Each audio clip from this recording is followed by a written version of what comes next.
Good morning students. आज हम बात करेंगे name of coordination compound. Coordination compound का नामकरण अपन कैसे करेंगे। क्लियर। देखिए, इसके लिए कुछ रूल्स हैं। उन रूल्स को आप लोगों को ध्यान में रखना है। 1 बाय 1 वो रूल मैं आप लोगों के साथ डिस्कस कर रही हूँ, उनको आप ध्यान से समझेंगे और फिर अपनी बुक में जो भी आपके एग्जाम्पल दे रखे हैं उनको आप लोग सॉल्व करेंगे। क्लियर। अब सबसे पहले देखो बात करते हैं, इनका जो नामकरण है वो IUPAC के द्वारा दिया जाता है। और अब उसमें बात करते हैं, पहला रूल मैं आप लोगों के देखिए बताती हूँ। पहला रूल ये है कि जो भी अपने कोऑर्डिनेशन कंपाउंड हैं, वो अपन ने बात की थी कि अपने पास कोऑर्डिनेशन कंपाउंड में दो भाग होते हैं, एक होता है कोऑर्डिनेशन एंटिटी और एक होता है काउंटर आयन। क्लियर। अब देखिए, इनका नाम भी जो अपने साधारण लवणों का नाम देते हैं उसी के अकॉर्डिंग दिया जाता है। जैसे देखो, मैंने लिखा NaCl और यहाँ पे अपन कैसे लिखते हैं, पहले धनायन का नाम और फिर ऋणायन का नाम, और दोनों के नाम के बीच में अपन को क्या कर देना है, गैप। तो देखो, इसका नाम मैं कैसे लिखूंगी, इसका नाम अपन लिखेंगे सोडियम, ये धनायन हो गया, फिर क्लोराइड, ये बोलो क्या हो गया, ऋणायन, और दोनों के नाम के बीच में मैंने क्या छोड़ दी है, जगह।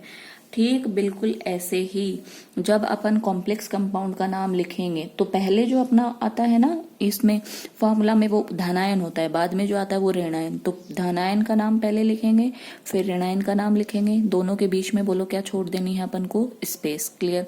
तो अब मैं कोऑर्डिनेशन कंपाउंड का आपको नाम लिख के बता रही हूँ। NH3 का 6Cl3। तो देखो, इसका मतलब ये जो कॉम्प्लेक्स कंपाउंड है इसमें ये अपनी कोऑर्डिनेशन एंटिटी हो गई और ये बोलो अपना कौन हो गया, काउंटर आयन। तो ये मैं इसको पहले, चूंकि अपना कोऑर्डिनेशन एंटिटी है इसलिए ये अपना हो गया धनायन और ये बोलो क्या हो गया, ऋणायन। तो पहले किसका नाम लिखेंगे अपन, धनायन का, और फिर किसका नाम लिखेंगे, ऋणायन का, और दोनों के नाम के बीच में क्या छोड़ दोगे, स्पेस। क्लियर। इतना ये फर्स्ट पॉइंट क्लियर हो। अब इसका नाम कैसे लिखेंगे, पहले धनायन का लिखेंगे फिर ऋणायन का। अब धनायन में भी अपने पास में कोऑर्डिनेशन एंटिटी है जिसमें लिगेंड है और बोलो कौन है, धातु। तो फिर इनमें से पहले किसका नाम लिखेंगे, तो देखिए रूल नंबर 2 की बात कर लेती हूँ। अब देखिए, रूल नंबर 2 में है कि उप सह संयोजक यौगिकों में उप सह संयोजक एंटिटी कैसी हो सकती है। अब ये जो उप सह संयोजक एंटिटी है, कोऑर्डिनेशन एंटिटी, वो धनायन भी हो सकती है, ऋणायन भी हो सकती है, और वो लोग कैसी हो सकती है, उदासीन। इसका मतलब ये हुआ कि जो कोऑर्डिनेशन एंटिटी है इस पे प्लस चार्ज भी हो सकता है, कोऑर्डिनेशन एंटिटी पे माइनस चार्ज भी हो सकता है, और वो लोग कैसी हो सकती है, उदासीन। क्लियर। अब अगर कोऑर्डिनेशन एंटिटी पे प्लस चार्ज है इसका मतलब ये धनायन हो गया, पहले इसका नाम लिखेंगे फिर इसके साथ जो ऋणायन होगा उसका लिखेंगे। अब यहाँ पे देखो, कोऑर्डिनेशन एंटिटी पे कौन सा वाला चार्ज है, माइनस। माइनस का मतलब ये क्या हो गया, ऋणायन। तो इससे पहले कौन जुड़ा हुआ होगा, धनायन। तो पहले उस धनायन का नाम लिखेंगे फिर इस ऋणायन का नाम लिखेंगे, और दोनों के नाम के बीच में अपन क्या दे देंगे, स्पेस। और यहाँ पे देखो क्या है, कोऑर्डिनेशन एंटिटी न्यूट्रल है, ना कोई धनायन ना कोई ऋणायन, तो अपन इसी का नाम लिखेंगे, और वो कैसे लिखेंगे, एक साथ। क्लियर। अब देखिए, उप सह संयोग, अब देखो इतनी बात हो गई, पहले धनायन का नाम लिखेंगे फिर ऋणायन का नाम लिखेंगे और बीच में स्पेस दे देंगे। अगर कोऑर्डिनेशन एंटिटी पे धनायन है इसका मतलब प्लस चार्ज है, इसका मतलब वो धनायन है, पहले इसका नाम लिखेंगे फिर ऋणायन का। यहाँ पे चूंकि कोऑर्डिनेशन एंटिटी पे नेगेटिव चार्ज है इसका मतलब ये ऋणायन है, तो इससे पहले कौन जुड़ा हुआ होगा, धनायन। तो पहले उसका नाम लिखेंगे फिर ऋणायन का नाम लिखेंगे, और ये क्या है, न्यूट्रल। अब बात करते हैं कि कोऑर्डिनेशन एंटिटी का नाम कैसे लिखेंगे, भले वो धनायन है, ऋणायन है या न्यूट्रल है। तो अब देखो, सबसे पहले मैं बात करती हूँ कि अगर अपनी जो कोऑर्डिनेशन एंटिटी है उसमें सबसे पहले, कोऑर्डिनेशन एंटिटी की बात कर रही हूं मैं जिसमें मेटल और कौन होते हैं, लिगेंड। क्लियर। तो कोऑर्डिनेशन एंटिटी में का नाम लिखते समय पहले लिखते हैं लिगेंड का नाम। क्लियर। और उसके बाद में किसका लिखा जाता है, मेटल का नाम, और फिर रोमन लेटर्स में लिखी जाती है मेटल की ऑक्सीडेशन नंबर, ऑक्सीडेशन स्टेट जो भी होगी। क्लियर। ध्यान रखेंगे, कोऑर्डिनेशन एंटिटी का नाम लिखते समय पहले नाम लिखेंगे लिगेंड का, फिर नाम लिखेंगे मेटल का, और दोनों के बीच में कोई स्पेस नहीं होता है। पहले लिगेंड का नाम लिखेंगे, फिर बोलो किसका नाम लिखेंगे, मेटल का, और मेटल के आगे कोष्टक में उसकी क्या लिखेंगे, ऑक्सीडेशन स्टेट। और ये ऑक्सीडेशन स्टेट किन में लिखी जाएगी, रोमन लेटर्स में। क्लियर, ध्यान रखेंगे। इतनी बात आप लोगों को समझ में आई कि कोऑर्डिनेशन एंटिटी का नाम देते समय पहले लिगेंड का नाम लिखेंगे, फिर मेटल का नाम लिखेंगे, कोष्टक में मेटल की ऑक्सीडेशन स्टेट लिखेंगे, और वो भी कौन से लेटर्स में लिखेंगे, रोमन लेटर्स में। क्लियर। अब देखिए, ये जो अपने लिगेंड होते हैं,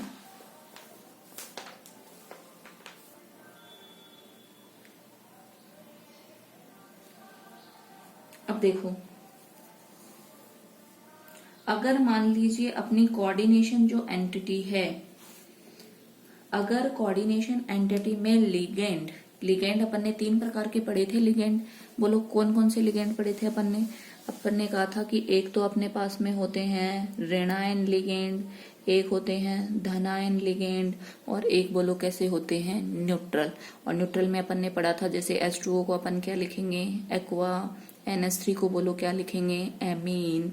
ऐसे ही इसको अपन बोलो क्या लिख रहे थे, पेरिडीन। जो भी थे मैंने आप लोगों को बताए थे, तो इनके अपन को सीधे सीधे नाम लिखने हैं, जैसे एथाइलिन डाइअमीन, जो भी अपने लिगेंड हैं। तो जो मेरे न्यूट्रल लिगेंड हैं उनका आप लोगों को सीधे सीधे नाम लिखना है, एक्वा, एमीन, पेरिडीन। और ऐसे ही अपन ने बाइपेरिडीन की बात की थी, ऑर्थोफिनेंथ्रोलिन की बात की थी। जो भी न्यूट्रल लिगेंड होंगे उन न्यूट्रल लिगेंड को अपन क्या करेंगे, नेम के साथ में लिखेंगे। अब देखो, धानायन लिगेंड में अपन ने बात की थी कि लिगेंड के नाम के आगे अपन बोलो क्या जोड़ रहे थे, ईएम। जैसे मैंने इसकी बात की थी NO+, और इसको अपन ने बोला था नाइट्रोसोनियम, ईएम। क्लियर। और जब ऋणायन लिगेंड की बात की थी तो अपन ने कहा था ऋणायन लिगेंड के आगे अपन को क्या जोड़ना है, O। जैसे अपन ने फ्लोरो, क्लोरो, ऐसे अपन ने बात की थी हाइड्रोक्सो, ऐसे अपन ने बात की थी साइनो। क्लियर। तो ये बात आपको ध्यान में रखनी है कि अगर न्यूट्रल लिगेंड है तो सीधे सीधे उसका नाम लिखना है, धनायन लिगेंड है तो उसके आगे अपन को क्या लगाना है, ईएम। और अगर मेरा ऋणायन है लिगेंड तो उसके नाम के आगे बोलो क्या लगा देंगे, ओ। जैसे एसिटेटो, ग्लाइसिनेटो, ऑक्सीलेटो, फ्लोरो, क्लोरो। क्लियर। ये बातें आप लोग ध्यान में रखेंगे। क्लियर। अब एक बात और देखें, ये जो मेरे लिगेंड होंगे, लिगेंड को हमेशा अपन अल्फाबेटिकली ऑर्डर में अरेंज करेंगे। अल्फाबेटिकली ऑर्डर का मतलब आप समझ गए होंगे कि अल्फाबेटिकली ऑर्डर में जिसका नाम पहले आएगा। जैसे देखो, मैं 2 एग्जांपल लेती हूँ आपके सामने, एक लेती हूँ NH3 और एक लेती हूँ Cl। क्लियर। अब ऐसे नहीं है कि यहाँ पे ये C आ गया, यहाँ पे N आ गया। आपको ऐसे नहीं देखना है, आपको इनके नेम से देखना है। जैसे देखो, NH3 का जब मैं नेम लिखूंगी तो बोलो क्या लिखेंगे, एमीन। न्यूट्रल लिगेंड है, बताया हुआ है। इसका नाम लिखो, बोलो Cl का क्या लिखोगे, क्लोरो। क्लियर। अब यहां से चेक करो, अल्फाबेटिकली ऑर्डर में यहाँ कौन आया है, A। यहाँ बोलो कौन आया है, C। अब आप लोग बताओ, अल्फाबेटिक ऑर्डर में A और C में से पहले कौन आता है, A। तो पहले नाम लिखेंगे एमीन का, फिर नाम लिखेंगे क्लोरो का। अगर मान लीजिए एक लिगेंड ब्रोमीन भी होता तो Br को अपन क्या लिखते, ब्रोमो। क्लियर। तो फिर पहले एमीन, फिर ब्रोमो, और फिर कौन आता, क्लोरो। क्लियर। ऐसे मान ली मैं H2O लिखती तो H2O को बोलो क्या बोलते हैं, एक्वा। क्लियर। देखो, मैं यहीं पे लिख के बताती हूँ दोबारा आप लोगों को। अब मान लीजिए मैंने एक तो लिखा NH3, एक लिखा मैंने H2O। तो ऐसे नहीं है कि आप यहां से देखो कि H पहले, नहीं, आप इनके नाम लिखेंगे। NH3 का नाम बोलो क्या लिखेंगे, एमीन। यहाँ पे बोलो क्या लिखेंगे, एक्वा। क्लियर। अब दोनों नेम सेम आ गए, A भी सेम है, A भी सेम है। तो फिर आगे वाले उस पे जाओ, यहाँ पे बोलो कौन है, M। यहाँ पे बोलो कौन है, Q। अल्फाबेटिकली ऑर्डर में कौन पहले आता है, M। तो पहले लिखेंगे एमीन को और फिर किसको लिखेंगे, एक्वा को। क्लियर। और लिगेंड अगर मान लो एक से ज्यादा है तो उनके नाम से पहले क्या लगाएंगे, डाई, ट्राई, टेट्रा, पेंटा, जो भी उसका नाम होगा। जैसे मान लीजिए यहाँ पे देखिए, इस वाले एग्जाम्पल में यहाँ पे देखो NH3 कितने जुड़े हुए हैं, 6 है तो नाम से पहले क्या लगाएंगे, हेक्साएमीन। क्लियर, ध्यान में रखेंगे। तो अगर लिगेंड एक से ज्यादा हुए तो नाम से पहले वो accordingly number di, tri, tetra, penta, hexa लगाएंगे। क्लियर। अब एक बात और सुने, जब आप ऐसे लिखेंगे ये डाई, ट्राई, टेट्रा, इनको कभी भी आप अल्फाबेटिकली ऑर्डर में काउंट नहीं करेंगे। मान लीजिए ऐसे हुआ कि NH3 हो गए 3 और क्लोरीन हो गए 2 और एक जुड़ा हुआ है ब्रोमीन कोबाल्ट के साथ में। जस्ट फॉर एग्जाम्पल मैं समझा रही हूं। तो देखो अपन यहां से करेंगे तो ये होगा ट्राईएमीन, ये होगा डाईएमीन और ये होगा ब्रोमो। तो कभी भी आप इन डाई और ट्राई को काउंट नहीं करेंगे अल्फाबेटिकली ऑर्डर में। आप सीधे सीधे यहां से देखेंगे ये कौन है, एमीन, और ये बोलो कौन है, क्लोरो। तो आपको इनका अल्फाबेटिकली ऑर्डर देखना है। पहले लिखेंगे एमीन को, फिर लिखेंगे ब्रोमो को और फिर लिखेंगे क्लोरो को। क्लियर। ऐसे नहीं देखना कि यहाँ पे ट्राई है तो टी देखेंगे, यहाँ पे डाई है तो डी देखेंगे। नो, ये आपको इनके नेम लिखने हैं और फिर आप जितने भी इनके नंबर हैं उनके नाम से पहले आप क्या लगा देंगे, डाई, ट्राई, टेट्रा। अब मान लीजिए कोई लिगेंड ऐसा है जिसके नाम में ऑलरेडी ही डाई या ट्राई है, जैसे मैंने आपको एक एग्जांपल दिया था, एथिलीन डाई एमीन। क्लियर। तो देखो नाम में आ रहा है ना, एथिलीन डाई एमीन, तो नाम में पहले से ही डाई आ रहा है। ऐसे मैंने एक एग्जांपल दिया था आपको, डाई एथिलीन ट्राई एमीन, नाम में क्या आ रहा है, ट्राई। क्लियर। तो अगर मान लीजिए ये 2 जुड़े हुए हैं तो फिर आप इसके नाम से पहले डाई नहीं लगाएंगे क्योंकि इसके नाम में ऑलरेडी क्या आ रहा है, डाई। तो फिर आप लगाएंगे बिस, ट्रिस और टेट्राकिस। क्लियर। तो ध्यान में रखेंगे अगर ऑर्गेनिक लिगेंड होगा तो उसके नाम से पहले क्या लगेगा, बिस, ट्रिस, टेट्राकिस। या उस लिगेंड के नाम में ऑलरेडी क्या है, बोलो, उसके नाम में पहले से ही डाई, ट्राई या टेट्रा है तो भी उसके नाम में अपन पहले से क्या, तो उसके बाद अपन डाई, ट्राई, टेट्रा नहीं लगाएंगे, उससे पहले अपन लगाएंगे बिस, ट्रिस, टेट्राकिस। क्लियर। और वही अल्फाबेटिकली ऑर्डर में इनको भी काउंट नहीं करना है। आगे देखिए, अगर मान लीजिए उदासीन लिगेंड के नाम में आप लोगों को कोई चेंज करना ही नहीं है। अब देखिए, अगर मेरी ये जो कोऑर्डिनेशन एंटिटी न्यूट्रल है तो आपको नेमिंग करते समय कोई चेंज नहीं करना है। जैसे मैं आपको एक एग्जांपल समझाऊं, देखिए एक एग्जांपल अपन ले लेते हैं, ये PTCl2 NH3 की 2। देखिए मैंने कैसा कॉम्प्लेक्स लिया है, न्यूट्रल। क्लियर। न्यूट्रल कॉम्प्लेक्स लिया है। अब देखिए इस कॉम्प्लेक्स कंपाउंड में जब कोऑर्डिनेशन एंटिटी का नाम लिखेंगे तो पहले नाम लिखेंगे लिगेंड का, फिर नाम लिखेंगे मेटल का, और मेटल के बाद उसकी क्या निकालेंगे, ऑक्सीडेशन स्टेट, और वो किस में लिखेंगे, रोमन लेटर्स में। अब उसके लिए पहले अपन को मेटल का ऑक्सीडेशन स्टेट निकालना आना चाहिए। देखो मैं यहाँ कर देती हूँ, ये मेरा क्या हो गया, एक्स। मेटल प्लेटिनम है, निकालना है प्लस, एक क्लोरीन पे चार्ज 1 तो 2 पे -2, NH3 पे बोलो कितना हो गया 0, इक्वल टू बोलो क्या हो गया 0, क्योंकि कॉम्प्लेक्स पे कोई चार्ज नहीं है। तो अक्स बराबर यहां से बोलो कितना आएगा, +2। क्लियर। अब मुझे इसका नाम लिखना है, कोऑर्डिनेशन एंटिटी का। पहले नाम लिखेंगे बोलो किसका, लिगेंड का, और फिर किसका नाम लिखेंगे, मेटल का। अब देखो अपने पास एक जैसे लिगेंड नहीं है, अपने पास 2 लिगेंड हैं। क्लियर।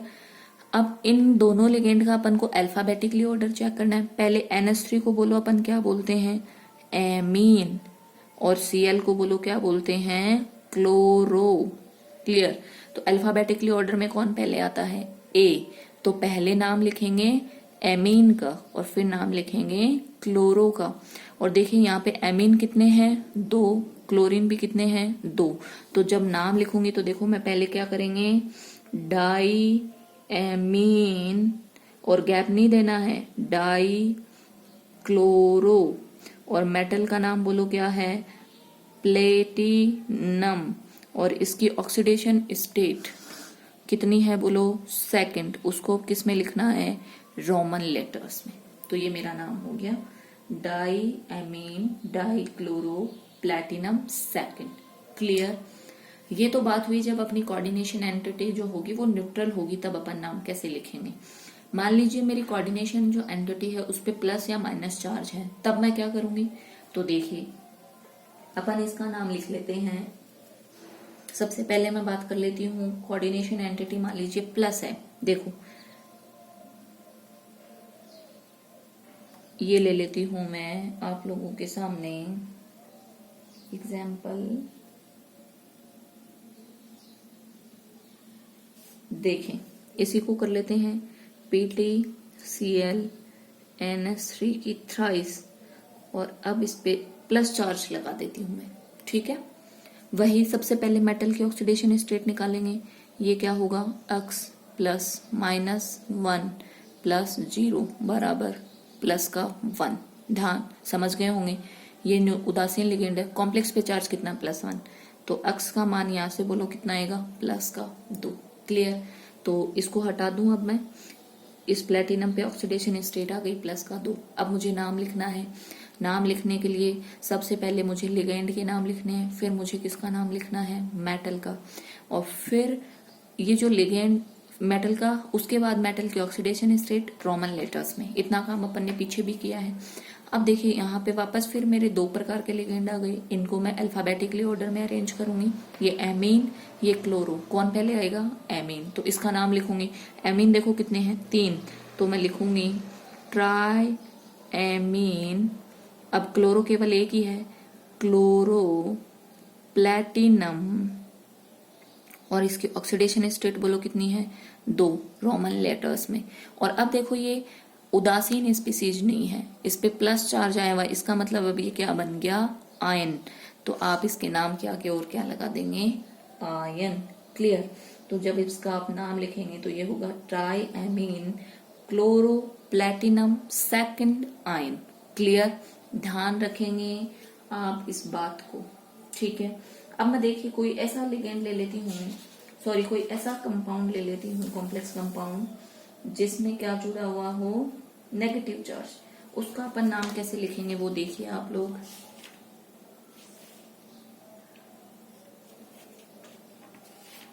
ये ले लेती हूं मैं, देखिए FeCN6 और माइनस। ठीक है, देखो ये मैंने दिखाया आपको उदासीन का नाम कैसे लिखेंगे। ये हो गया कि अगर मेरी कोऑर्डिनेशन एंटिटी पॉजिटिवली चार्ज है तो कैसे लिखेंगे, और अब मैंने नेगेटिवली चार्ज कोई एंटिटी ली है। ठीक है, कोऑर्डिनेशन एंटिटी सबसे पहले वही अपन को क्या काम करना है, K4 FeCN6 4-। अब देखिए यहां पे देखिए सबसे पहले वही अपन को मेटल का ऑक्सीडेशन स्टेट निकालना है। तो ये मैं कर लेती हूँ x, यहाँ पे निकाल लेती हूँ x प्लस साइनाइड पे 1 पे चार्ज होता है -1, 6 पे -6 इक्वल टू कॉम्प्लेक्स पे चार्ज कितना है 4-। तो x बराबर -4 प्लस का 6 बोलो कितना आएगा, +2। ये तो हो गया। ठीक है, अब देखिए अब अपन को नाम लिखना है। अब नाम लिखेंगे तो पहले किसका नाम लिखोगे, लिगेंड का, फिर नाम लिखोगे धातु का। और चूंकि अपना जो कोऑर्डिनेशन एंटिटी है उस पे नेगेटिव चार्ज है, तो आपको एक बात ध्यान में रखनी है कि जब भी कोऑर्डिनेशन एंटिटी पे नेगेटिव चार्ज होगा आपको धातु के नाम के आगे लगाना है 8। ध्यान रखेंगे, जैसे मैं इसका नाम लिख रही हूँ, देखो यहाँ पे कितने साइनो हैं, 6, तो उसको अपन क्या लिखेंगे, हेक्सा साइनो। और Fe को अपन क्या बोलते हैं, आयरन। लेकिन चूंकि कॉम्प्लेक्स पे चार्ज नेगेटिव है इसलिए इसके नाम की मुझे आगे लगाना है 8। तो अब मैं इसको बोलूंगी फेरेट। क्लियर, 8 लगा दिया मैंने, फेरेट। अगर एल्यूमिनियम होगा तो एल्यूमिनेट, अगर सिलिकॉन होगा तो सिलिकेट, और अगर जिंक होगा तो जिंकेट, निकिल होगा तो निकलेट। क्लियर, आपको धातु के नाम के आगे क्या लगाना है, 8। फिर धातु की आपको क्या लिखनी है, ऑक्सीडेशन स्टेट, किसमें, रोमन लेटर्स में, जो अपनी कितनी आई थी, सेकंड।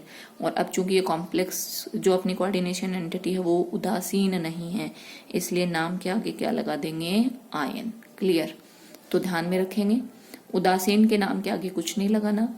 अगर पॉजिटिवली है अपना कोऑर्डिनेशन एंटिटी पे पॉजिटिव चार्ज है तो भी आयन लगाना है, धातु का नाम सेम एज रखेंगे। लेकिन अगर कोऑर्डिनेशन एंटिटी नेगेटिव है तो धातु के नाम के आगे क्या लगाएंगे, 8। क्लियर।